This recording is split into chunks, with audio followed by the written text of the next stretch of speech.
साधन श्रीअनंत सदा मंगलमय मुक्ति मार्ग का करे प्रकाश मंगलमय श्री सिद्ध प्रभु जो निज स्वरूप में करे विनाश शुद्धात्म के मंगल साधन साधु पुरुष की सदा शरण हो धन्य घड़ी धन्य दिवस जो मंगलमय मंगलाचरण हो धन्य घड़ी धन्य दिवस जो मंगलमय मंगलाचरण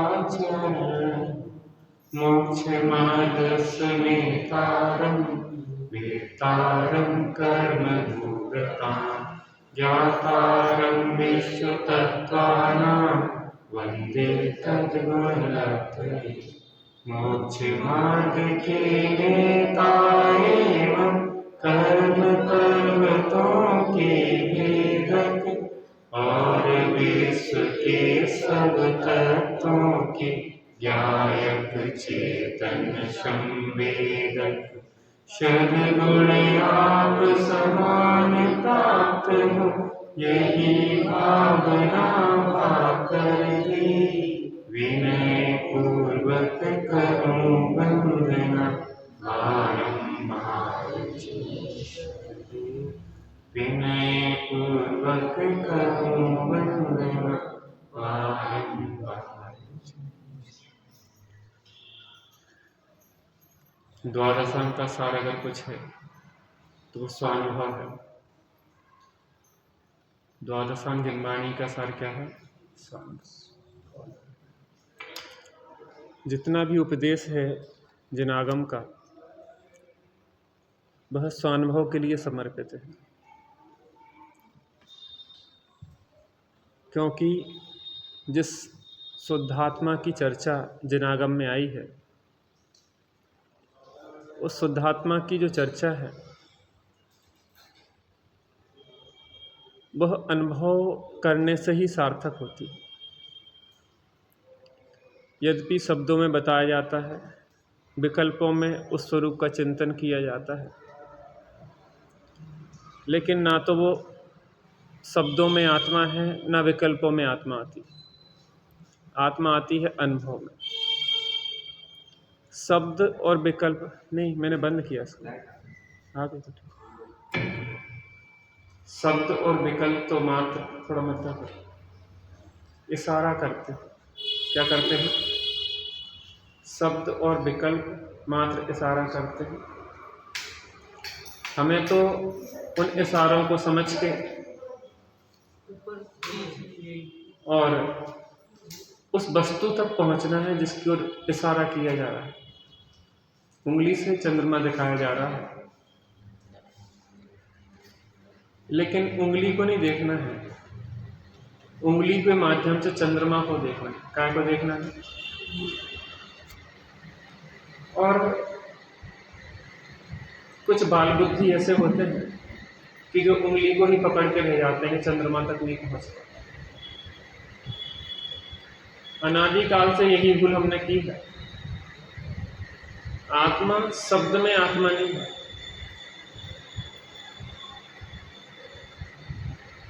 आत्मा शब्द में आत्मा नहीं है। एक होता है शब्द में, एक होता है अर्थ में और एक होता है ज्ञान में। शब्द में, अर्थ में और ज्ञान में।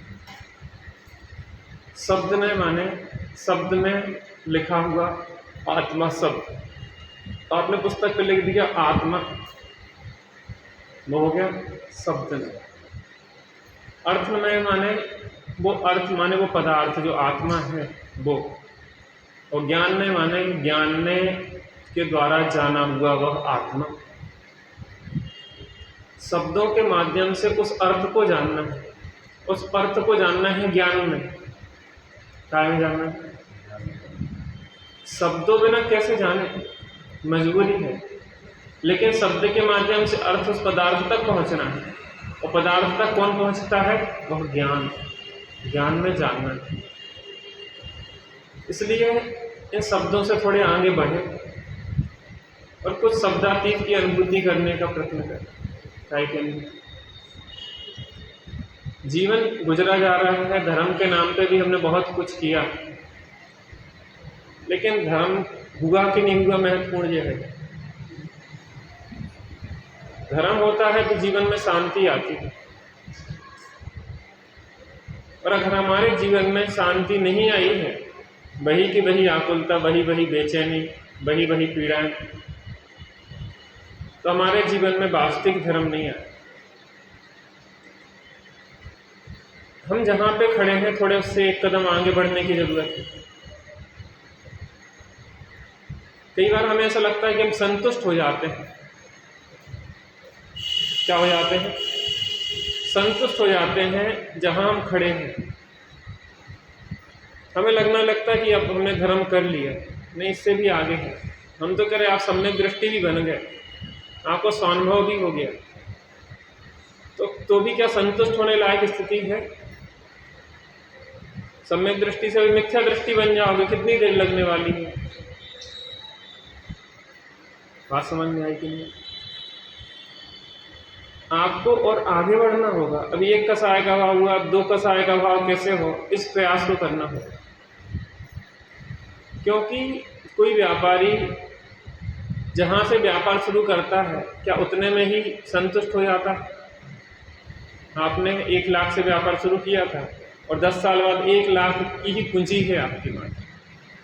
खर्चा चल रहा है, ऐसी बात नहीं है, खर्चा भी चलते जा रहा है, लेकिन 1 लाख की 1 लाख ही पूंजी है 10 साल बाद, तो उस व्यापारी को समझदार कहेंगे कि मूर्ख कहेंगे?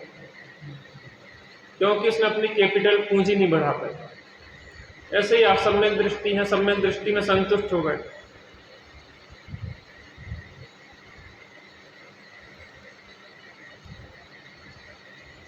तो फिर आपने कोई लाभ नहीं ले पाया। हाँ, ये जरूरी नहीं है कि आप चाहें कि हमारे जीवन में संयम आए और आ ही जाए। चाहने से नहीं आएगा, क्योंकि उसके लिए भी उदयों की व्यवस्था है, बाहर की अनुकूलता प्रतिकूलता आदि बनती है, वो अलग बात है। लेकिन आपकी चाह क्या है? कहीं आप संतुष्ट तो नहीं हो रहे? अगर सम्यक दर्शन हो गया है तो अब जीवन में संयम की चाह है कि नहीं? अब समेटने की चाह है कि नहीं? जो रस मिला था उस रस को बढ़ाने की चाह नहीं है क्या? आप वहां संतुष्ट कैसे हैं? और सम्यक दृष्टि कभी संतुष्ट नहीं होता। क्या कहा?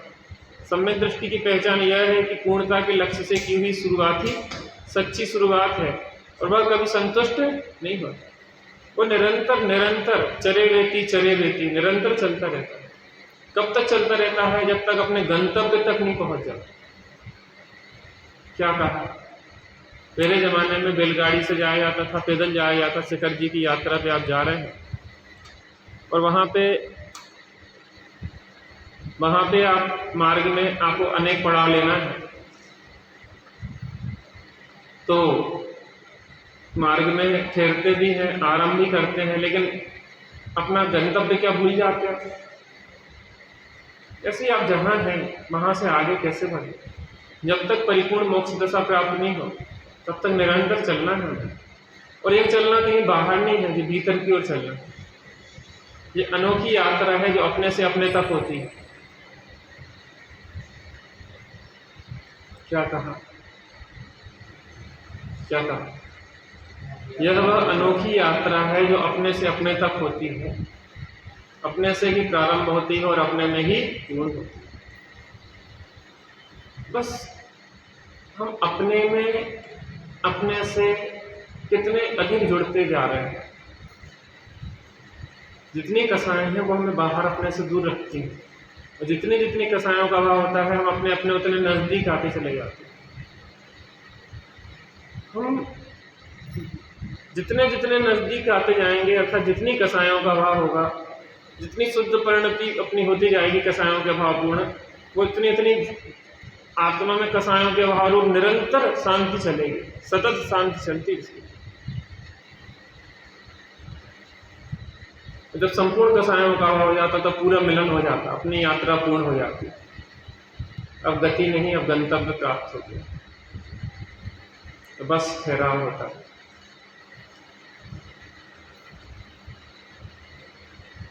क्या होता है? ये कोई कल्पना लोक की बातें हैं क्या? ये परियों की कहानियां हैं जिसको सुना के हम आपको मनोरंजन करने आए, कुछ प्रशंसा लूटने आए, कुछ आपसे भेंट लेने आए हैं? हम तो आपको भेंट देने आए हैं। प्रारब्ध का मतलब होता है भेंट। आचार्यों ने यहाँ भेंट दी है। समय प्रारब्ध, नियम प्रारब्ध, प्रवचन प्रारब्ध, पंचास्ति का प्रारब्ध। प्रारब्ध माने होता भेंट। उन्होंने सीमंदर भगवान से जो लाए थे तत्व, उसकी भेंट दी है आपको। आचार्य कुंद कुंद जो महावीर भगवान से आई थी भेंट, वो आप तक पहुंचा दी आपकी चीज। और हम भी वही काम कर रहे हैं।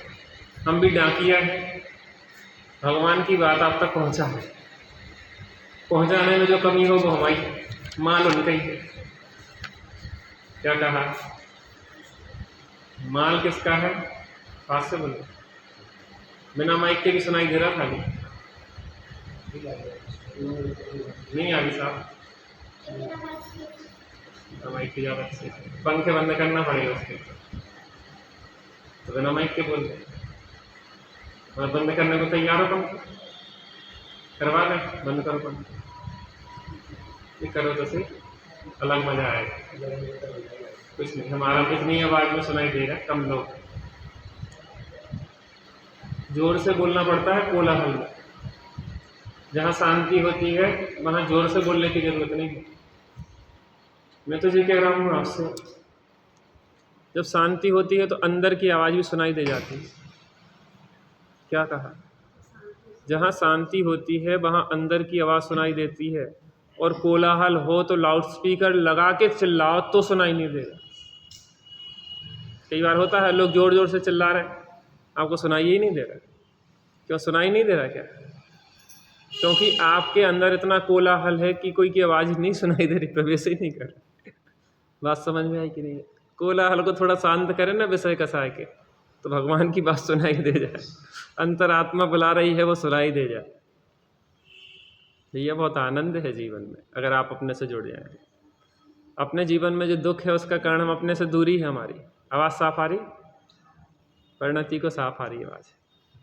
किसकी? हमारी की अपनी है? विषय कसायों की आवाज़ में तो घरघराहट है ही, अंदर की चेतना की आवाज़ में क्लियरिटी है।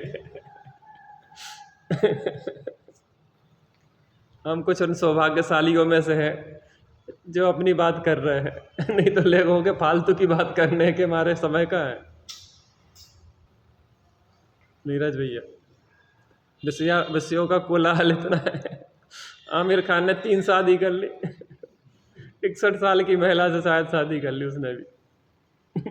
आदमी लगा काय में, तो फिल्मी हीरो हीरोइन इतनी शादी कर लेते, फिर अभी तीसरी हुई, चौथी और हो जाएगी। क्या मचा रखा है? चारों ओर ऐसी दशा है विषयों का कोलाहल कि आदमी पागल हुआ जा रहा। तत्व ज्ञान से रहित व्यक्ति पशु से अधिक नहीं है। चारों ओर जो नाटक दिख रहा है ना, रोज के रोज नई नई स्थितियां सुनाई दे रही हैं, उसका कारण यह है कि जो तत्व ज्ञान नहीं है उनके जीवन में, इसलिए समस्या है। जहाँ तत्व ज्ञान होता है वहाँ समाधान होता, समस्याएं नहीं होती। क्या बताएं? जिन शासन मिल गया है तो खूब आनंद कर लो। यहाँ से इतनी संपत्ति लेके जाओ कि अगले भाव में बड़ी आनंद से यात्रा हो, वहाँ पे उस संपत्ति को बढ़ाएं। प्रवचन भक्ति भावना चल रही थी। मोक्ष महल पर चढ़ने के लिए सीढ़ी समान श्रुत ज्ञान के गुणों में अनुराग करना प्रवचन भक्ति भावना। ये जिनवाणी मोक्ष न से नहीं है। यहीं से लिया गया, जिनवाणी मोक्ष न से नहीं है। ये मोक्ष का द्वार खोल रही है। मोक्ष पे चढ़ने के लिए नशेनी का काम कर रही है।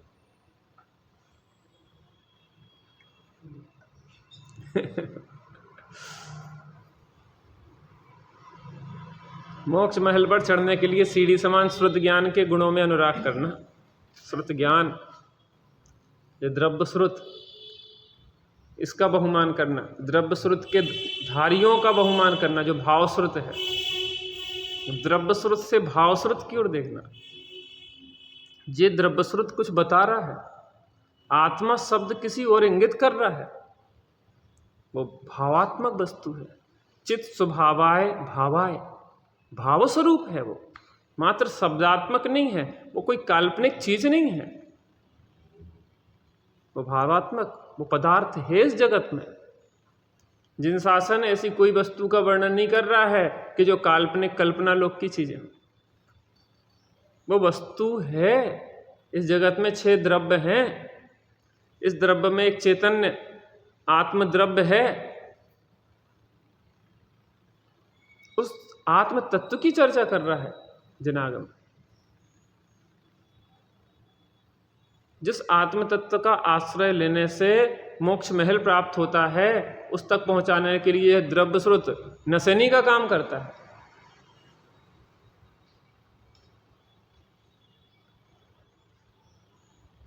मोक्ष महल पर चढ़ने के लिए सीढ़ी समान श्रुत ज्ञान के गुणों में अनुराग करना, इस जिनवाणी का बहुमान करना, जिनवाणी जिनके हृदय में है उनका बहुमान करना। उस सम्यक श्रुत ज्ञान द्रव्य श्रुत का और द्रव्य श्रुत के धारकों जिनके जीवन में वो भाव शुद्ध घुला हुआ है। अस मूल ग्रंथ कर्तारा श्री सर्वज्ञ देवा, तद उत्तर ग्रंथ कर्तारा श्री गणधर देवा, प्रति गणधर देवा, तेसाम वचनानुसार आचर कुंद कुंद आमनाय। ज्ञान का बहुमान माने ज्ञानियों का बहुमान।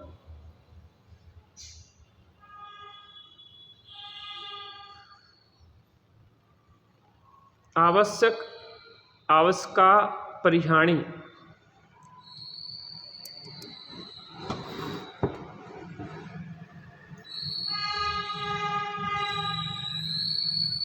सामायिक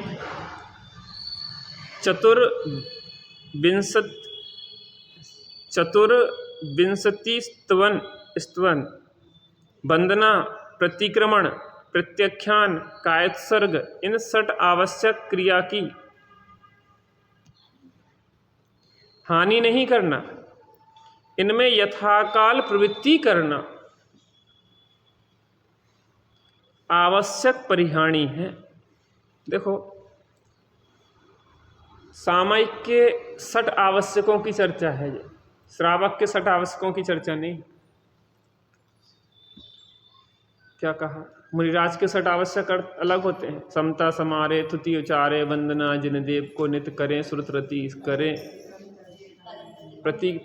प्रतिक्रम, तजे तन अहमेव को। तो वो मुनिराज के 6 कर्म है, वंदना, स्तुति आदि। देव पूजा, गुरु उपासना आदि जो श्रावक के 6 आवश्यक कर्म हैं, और जो सामायिक के 6 कर्म हैं, ये एक बहुत मनोविज्ञान है, इनको समझना पड़ेगा। सामायिक 24 तीर्थंकर का स्तवन, वंदना, प्रतिकरण, प्रत्याख्यान और कायत्सर्ग। सामायिक वंदना, स्तुति और प्रतिक्रमण, प्रत्याख्यान और आलोचना। इसको ऐसा इस क्रम में भी लिया जाता है: प्रतिक्रमण, प्रत्याख्यान, आलोचना, वंदना, स्तुति और सामायिक, कायत्सर्ग है, व्युत्सर्ग है। देखो, जीवन में शांति चाहिए है आपको, उपयोग को स्थिर करना है। अगर तो उपयोग को स्थिर करने के लिए हमारे अंदर जो कोलाहल चल रहा है उसको कैसे शांत करें, उस कोलाहल का कारण क्या है, उसको पहले जो खोजें अपन। हमने जो जो दोष किए हैं वो दोष हमें निरंतर आकुलित करते रहते हैं। क्या करते रहते हैं? आकुलित करते रहते हैं। ऐसा समझो, हमारे दुख का कारण हमारे जीवन का दोष है। जैसे शरीर में रोग का कारण हमारे शरीर का दोष है, ऐसे ही हमारी आत्म परिणति में जो दुख है उसका कारण हमारा दोष है।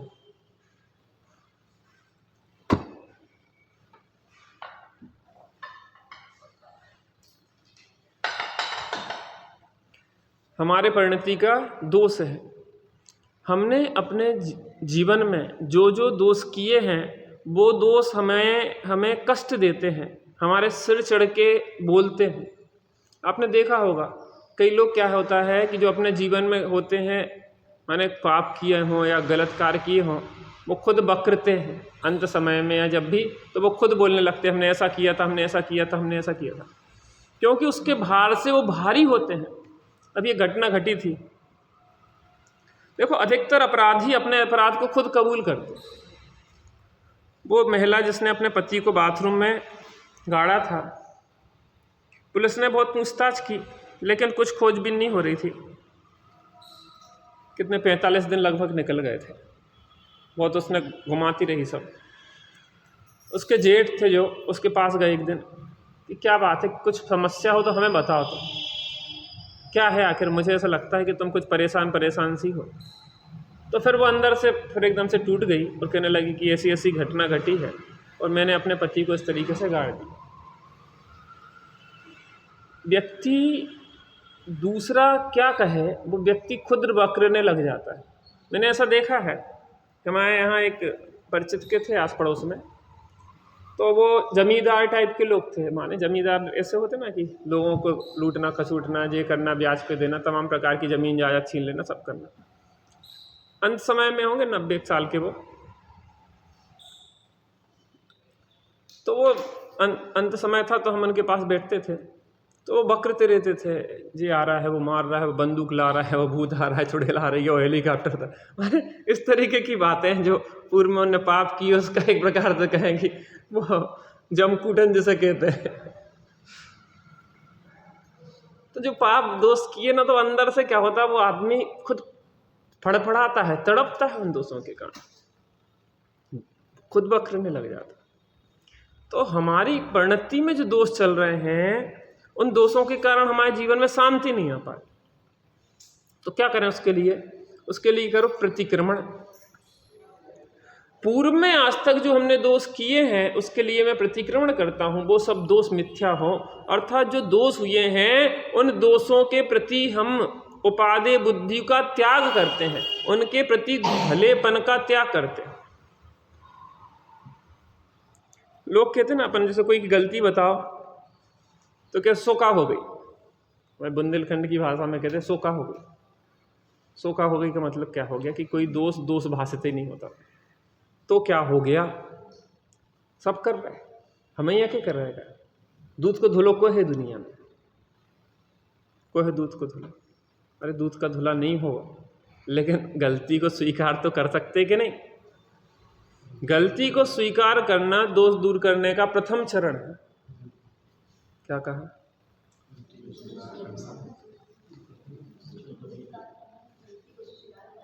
दोष दूर करने का प्रथम चरण। जब हमें लगे कि हमारी गलती है तो दूर करें, हमें जब लगे ही नहीं कि हमारी गलती है। क्या कहा सुनील भाई साहब, बड़े पंडित साहब कहते थे अपना दोष दिखे तो क्षमा मांगी जा सकती है और दूसरों का दोष ना दिखे तो क्षमा की जा सकती है। क्या कहा,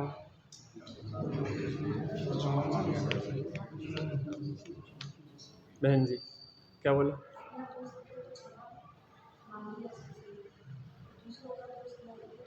बहुत बढ़िया, पीछे क्या बोला,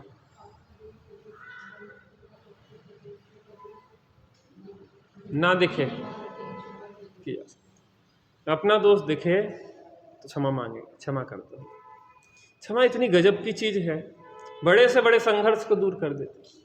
लेकिन वो औपचारिक ना हो कि क्षमा भी मांगा जाओ होता है, गलती भी करत जाओ, नहीं। जो त्याग कर दिए, दोष हो गया, आप दोष करेंगे नहीं, वो वाला भविष्य में दोष नहीं करेंगे, उसके कहते हैं प्रत्याख्यान, भूल के भी कभी भूल होना। क्या कहा, भूत के दोषों के प्रति खेद, प्रतिक्रमण, और भविष्य में दोष नहीं होंगे उसके कहते हैं प्रत्याख्यान, और वर्तमान के दोषों की चलती है आलोचना, क्या है धिक्कार हो। हा हा मैं दुट अपराधी, त्रस जीवन रास विराधी, थावर की जतन न कीनी, और मैं करना नहीं। हा हा मैं दुष्ट अपराधी, ऐसा अंदर से निकले, हा हा मैं दुष्ट अपराधी।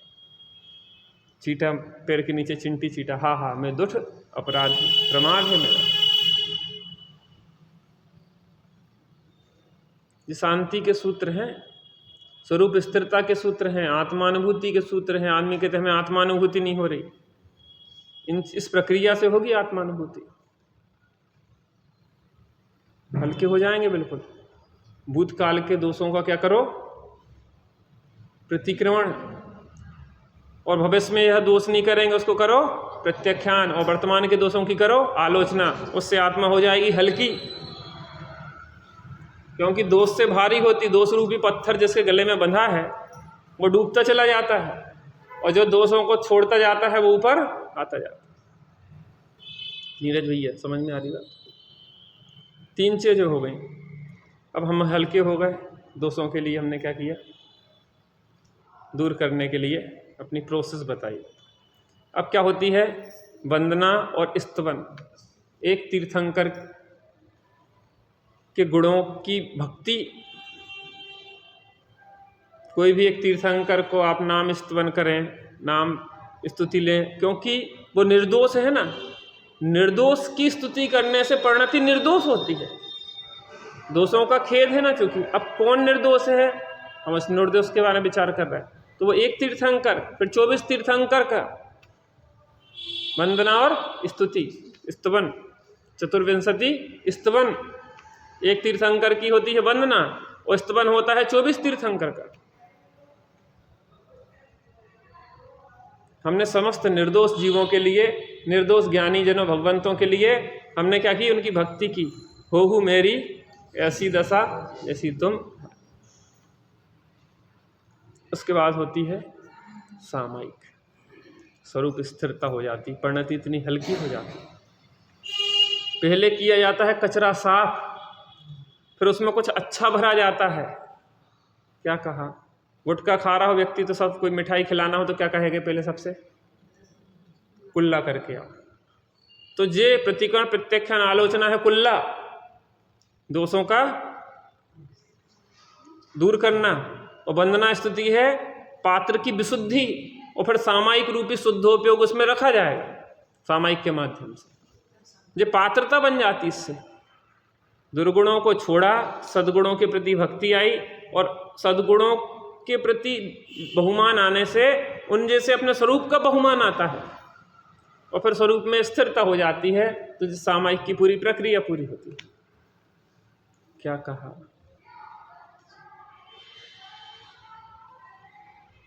अपने यहाँ बिल्कुल वैज्ञानिक विधि है, सिस्टेमेटिक है, यहाँ पे कोई वो नहीं है रूढ़ी के लिए स्थान। अब देखिए इसकी व्यवहार प्रक्रिया क्या रहती है। इन 6 आवश्यक क्रिया की हानि नहीं करना, इनमें यथाकाल प्रवृत्ति करना आवश्यक परिहानी है। माने जो 6 आवश्यक हैं सामायिक के, जिन जिन समय में, जिन जिन कालों में सामायिक की जाती है, 3 बार, सुबह, मध्यम और सायन काल, जो सामायिक के काल हैं, उन सामायिक के कालों को टाले बिना यथा समय सामायिक करना आवश्यक परिहानी भावना है।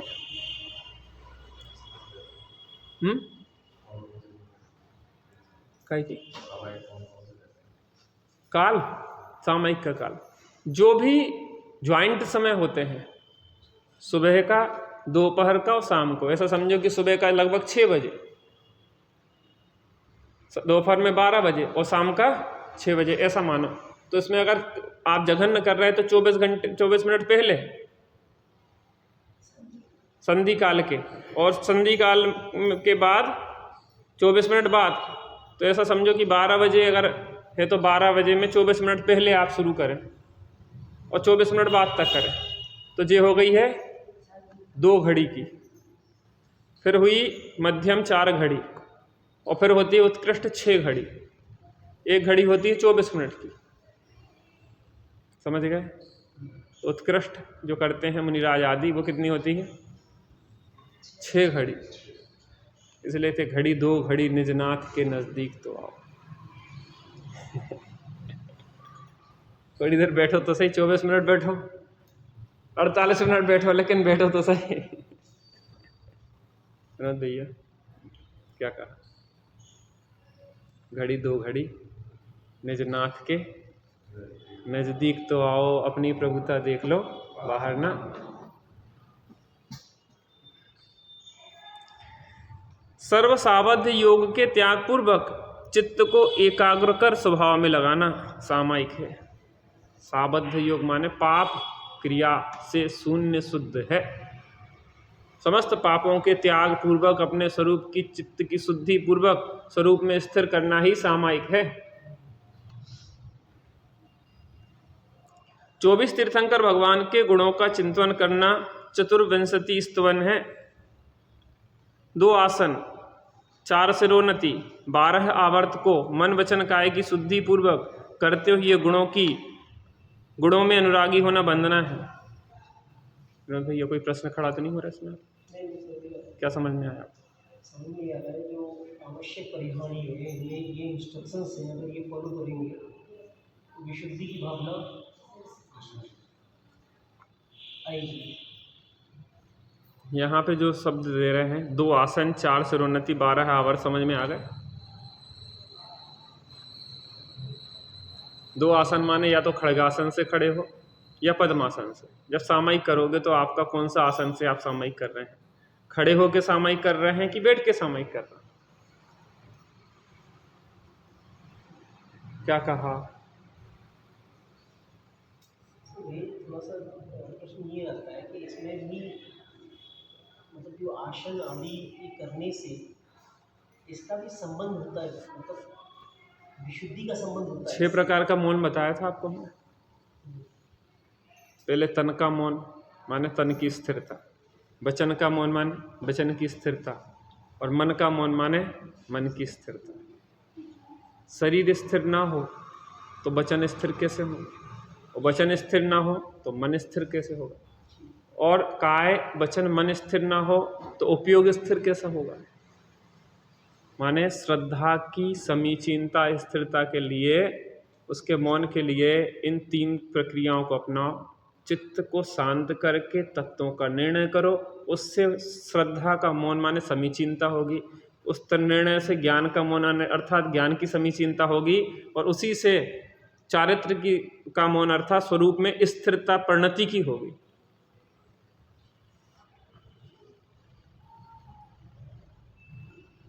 तो 2 आसन, 4 सिरोन्नति।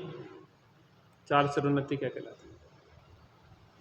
अब आप खड़े हो गए या बैठ गए तो आपने क्या किया? पूर्व दिशा में किया, उत्तर दिशा की में किया, पश्चिम दिशा में किया, दक्षिण दिशा में नमन किया 4 बार ऐसे। और उसके साथ क्या करेंगे? जब आप हाथ को जोड़ेंगे तो उससे क्या होगा? 12 आवर्त माने ऐसा हाथ जोड़ा,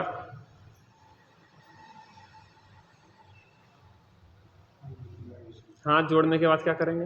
1, 2 और 3 माने अनंत बहुबार आपको नमन करते हैं इसका ये द्योतक। एक दिशा में 3 बार हो गया तो चारों दिशाओं में 12 बार हो गया। वो 12 क्या कहलाए? आवर्त। 4 सिरोन्नति और 12 आवर्त हो गए।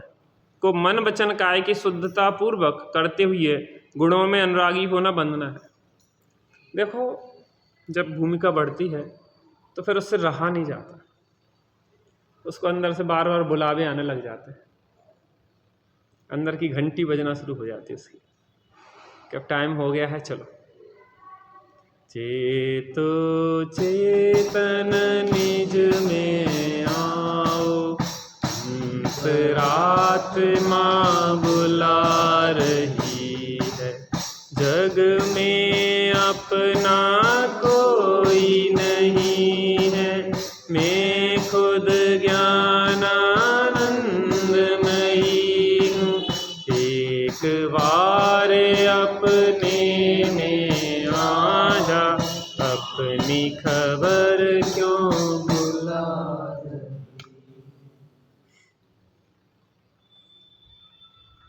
अंदर से आवाज़ आनी शुरू होती। तो 3 बार वो बुद्धिपूर्वक बैठता है और जब बुलावा आ जाए तब तो फिर इमरजेंसी में कॉल अलग हो जाती है। 3 बार तो बुद्धिपूर्वक खुद, 3 बार तो वो खुद बुलाता है, क्या कह रहा है, 3 बार तो वो उसको आवाज़ लगाता है और फिर वो जब आवाज़ लगाए तब बैठ जाता है अंतरात्मा। माने स्वरूप स्थिरता के लिए बुद्धिपूर्वक प्रयत्न है सामायिक। जरूरी नहीं कि हर सामायिक में आपको आत्मानुभूति हो ही जाए, लेकिन बुद्धिपूर्वक बैठोगे तब तो स्थिति बनेगी। आपको जब चाह होगी, अब से आपकी चाह नहीं है तो सामने वाला क्यों कॉल करेगा आपको। कल रात में प्रभात भैया हमसे कहने लगे कि भाई साहब आज आपसे बहुत ही मन कर रहा था बात करने का, बहुत ही मन कर रहा था, और आपकी कॉल आ गई। हमने यार तुमने अंदर से कॉल की, हमने बाहर से कॉल कर दी। तो जब तुम बुलाओगे तभी तो हम कॉल करेंगे। अब वो बाहर की कॉल हो या अंदर की कॉल हो, दोनों में मिल जुड़ान तो हो ही जाता। ऐसे ही आपने उसको बुलाया, आपने चाहा कि हमें वो स्वानुभूति हो तो बुद्धिपूर्वक आपने उसको बुलाया। अब मान लो वो उस टाइम व्यस्त था, व्यस्तता में वो आपकी बात नहीं सुन पाया, लेकिन जब आपकी कॉल देखी उसने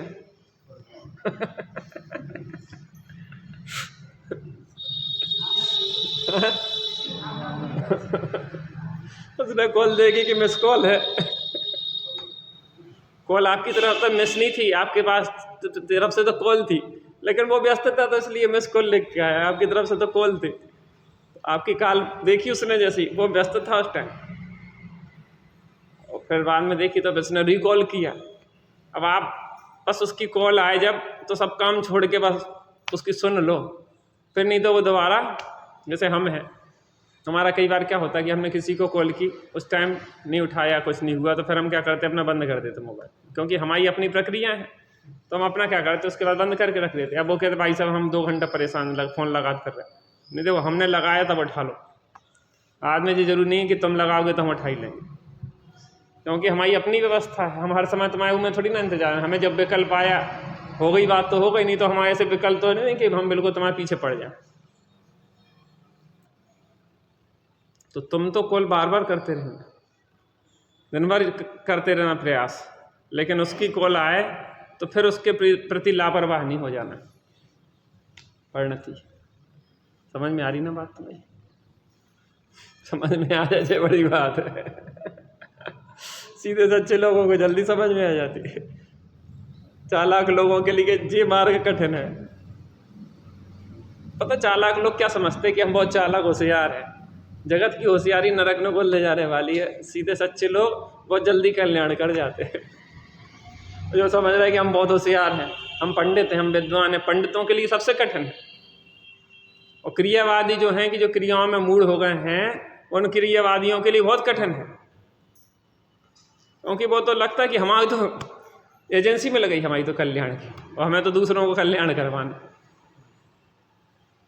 उनके लिए बहुत कठिन है। सीधे सच्चे लोग हैं, जैसी बताई गुरु ने अपनी मान के अपना प्रयोग किया, मस्ती कर रहा है आराम से। उन्हें कोई नेतागिरी नहीं करना है, दुनिया को समझाने नहीं है। उनसे पूछो तो मत हो मैं क्या समझ में आए, बता नहीं सका, लेकिन हम आनंद खूब ले रहे। क्या कह रहा है? ये भी इस बात को इतनी प्रमाणिकता है कि निचली दिशा में जीव अटकता ही है। और ये किसने कह दिया? ऐसा इसलिए लगता है कि जितने भी ज्ञानी हुए उन्होंने एक पर्टिकुलर जगह पहुंचने के बाद वो रुकते नहीं।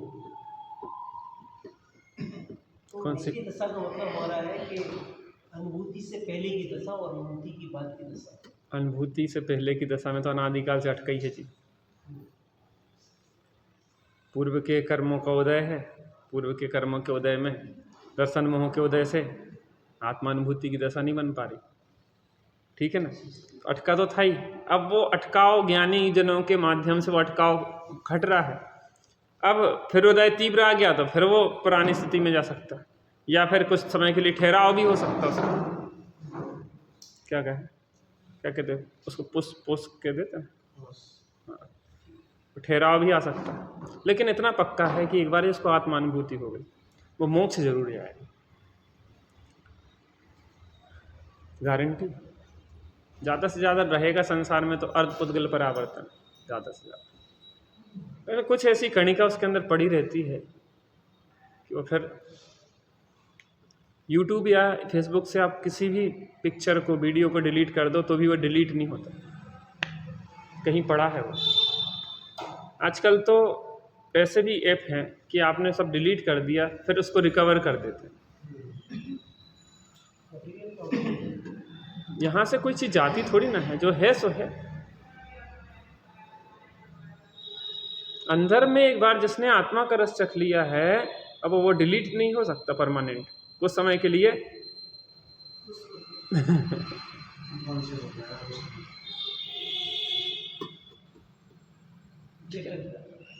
ठीक है।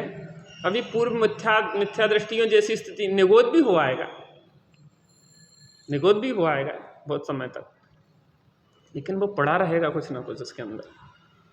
सुप्त दशा में वो बीज, फिर हरा भरा वातावरण मिलेगा उसको मनुष्य गति का, मुनि दशा का, और फिर वो परिपूर्ण रूप से खिलेगा और खिला रहेगा।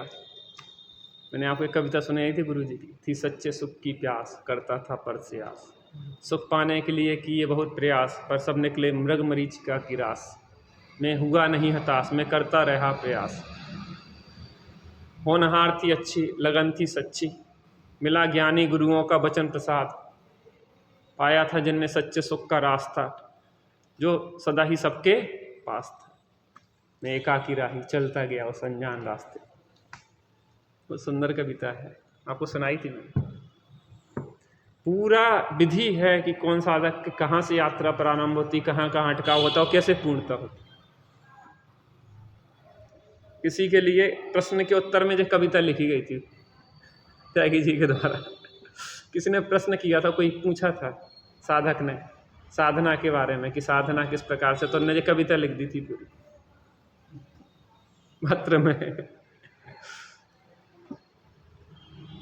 वास्तव में साधना का मार्ग अद्भुत है। आपको नहीं लगता कि एक अलग अनुभूति होती है यहाँ बैठ के? विषय कसायों में बाहर की कितनी अनुकूलता मिल जाए, उसमें वो अनुभूति नहीं है जो यहाँ पे बैठ के हमें आत्मा की बात सुनने में, उसकी बात चर्चा करने में एक आनंद है। वो रस अलग ही टेस्ट है इसका। इसलिए ज्ञानी धर्मात्माओं को भूलते नहीं अपन, क्योंकि वो हमारे लिए इस कार्य में सहयोगी होते हैं।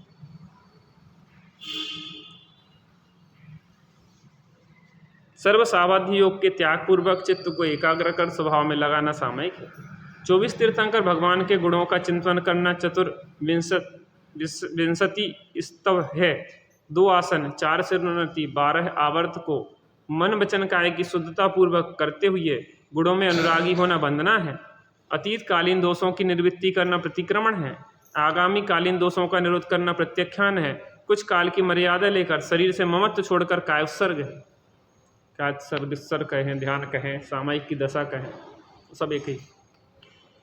शरीर से ममत्व छोड़ के बस अब खड़े हो गए शांति से, बैठ गए शांति से। थोड़ा बैठ के तो देखो, थोड़ा शांति से अपने साथ मिलने के लिए थोड़ा समय तो निकालो। दर्शन तो देगा वो दर्शन देने के लिए तैयार है, लेकिन तुम उसको देखने के लिए तैयार तो हो जाओ।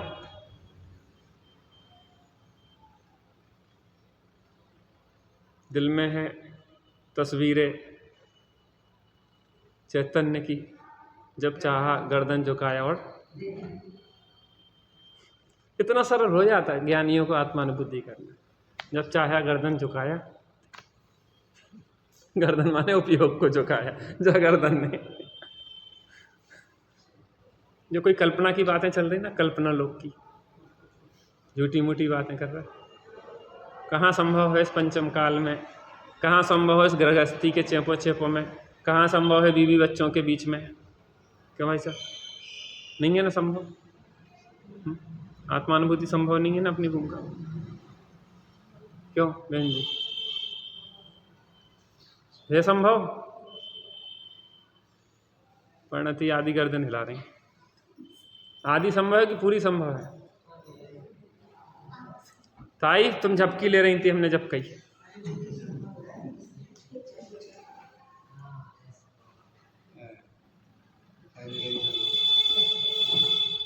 हम तो विश्वास दिलवा सकते, काम तो आपको करना पड़ेगा। जब विश्वास होता तभी तो काम प्रारंभ होता है। जिसको विश्वास है नहीं, उसका काम प्रारंभ कैसे होगा?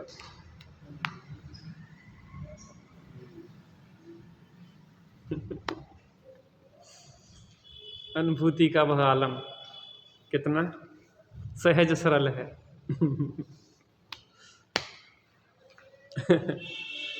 क्या मजा है जिंदगी का। आनंद करो मस्त जवानी में, बुढ़ापा किसने देखा है। कई बार ऐसा लगता है कि व्यर्थ में भाग दौड़ की आदत पड़ गई हमें। जो है इतना कुछ है कि कई जीवन के लाने पर्याप्त है। सुनील भाई साहब है कि नहीं है? आपके जो नाती कहाँ चले गए? वो तक की व्यवस्था आपके पास है कि नहीं अभी? फिर क्यों दौड़ रहे था? आदत पड़ गई हमारी, जबरदस्ती की परेशान होवे की आदत पड़ गई। कितना आनंद से जीवन जिया जा सकता है, मस्त। हमने तो अपने जीवन में, सही बताया, इतना अच्छा निर्णय लगा हमारे जीवन का हमें आनंद से। जब से हम थोड़ी निर्वृत्ति पूर्वक गुरुजनों के सानिध्य में रह के जीवन में कुछ सूत्र सीखे और जीवन में आराधना की, तो हमें ऐसा लगता है कि गजब। आपके पास भी अवसर है, उसका अवसर चूकना योग्य नहीं है। अब सब प्रकार से अवसर, इससे अच्छा अवसर कहाँ मिलेगा बताओ? व्यर्थ की दो पैसा की बातन में लगे, बिल्कुल राग द्वेष की भाषा। हमें ज़्यादा काम करने ने कम पढ़ने पड़े, जैसे बोल दे वैसे बोल दे, सब वचन इतना होते बाहर डले सबरे वचन, कौन से अच्छे कौन से बुरे। गाली अच्छी की बुरी? अच्छी बुरी हो गाली अच्छी होती नेहा की बुरी होती? ससुराल में ससुर साहब को गालियाँ दी जाती, गालियों का बलौगा होता है ना कभी, गालियों का बलौगा, वो गालियाँ छांट के दी जाती जो कि सबसे उत्कृष्ट हों। और वो गालियाँ देने वाली भी उत्कृष्ट क्वालिटी की महिलाएं आती हैं कि जो वे ही दे सकती हैं, अपन लोग तो बोल ही नहीं सकते गाली। वो वहाँ पे जाके बड़े ससुर साहब मुस्कुरा रहे, और दो और दो और बुलाओ, गजब हो गया। मुस्कुरा रहे, बच्चे से बंटवा रहे हैं, बच्चे से। गाली बुरी है, ससुराल में फिर भली क्यों लग रही? ये तुम्हारा देखने का दृष्टिकोण है, और काय को जबरदस्ती परेशान हो रहे? और दो भैया, कर्मों की निर्जरा हो रही है। अभी हिसाब किताब निपटा लो। पारसनाथ भगवान मुनिराज ने कहा निपटा लो पूरा हिसाब, बात के लिए नहीं छोड़ना। अब हमें मोक्ष जाना है, अब हमें अटकना नहीं है। प्रभु जी अब ना भटकेंगे संसार में, अब अपनी अब अपनी खबर हमें हो गई।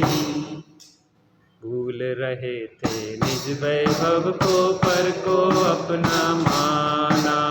दिस सम पंचेंद्रिय विषयों में ही सुख हमने जाना।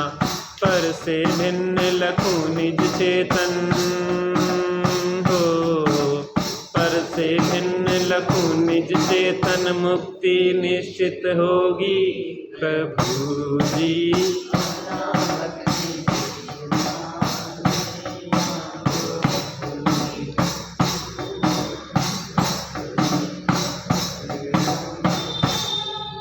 माइक काम कर रहा है और लाइट भी है, जानबूझ के हटाया गया, क्योंकि माइक आवाज़ को क्लियर नहीं करता, विकृत कर देता। जैसी आवाज़ है वैसी नहीं निकलती।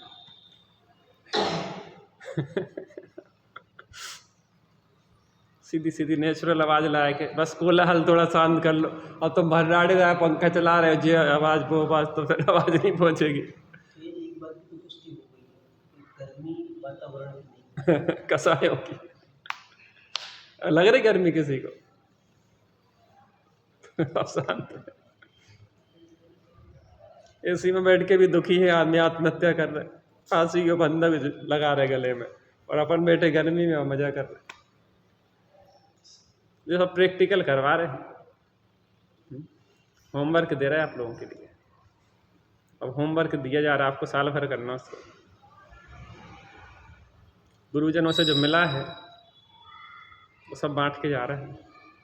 जैन धर्म के हीरे मोती मैं बिखराऊं गली गली, ले लो रे कोई प्रभु का प्यारा, शोर मचाऊं गली गली, शोर मचाऊं। हीरो मोती बढ़ रहे यहाँ पे, एक बोर्ड लगवा देना, अंदर हीरे मोती दिए जाते हैं, लेकिन चैतन्य हीरे और चैतन्य मोती, जड़ नहीं। लेने वाले के पास भी नाम होना चाहिए। नाम माने पात्रता।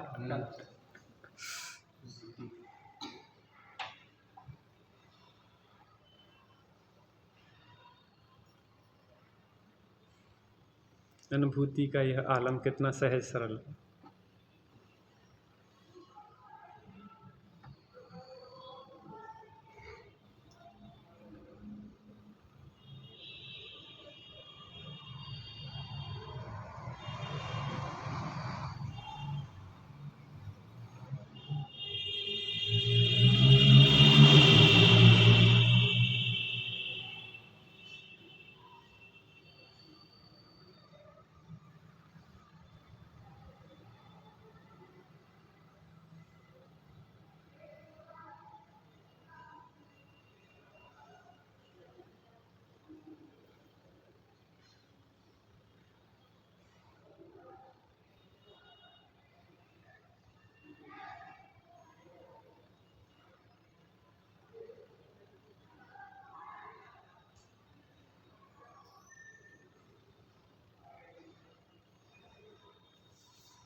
जिनमाणी स्तुति कर लो। निज निधि निज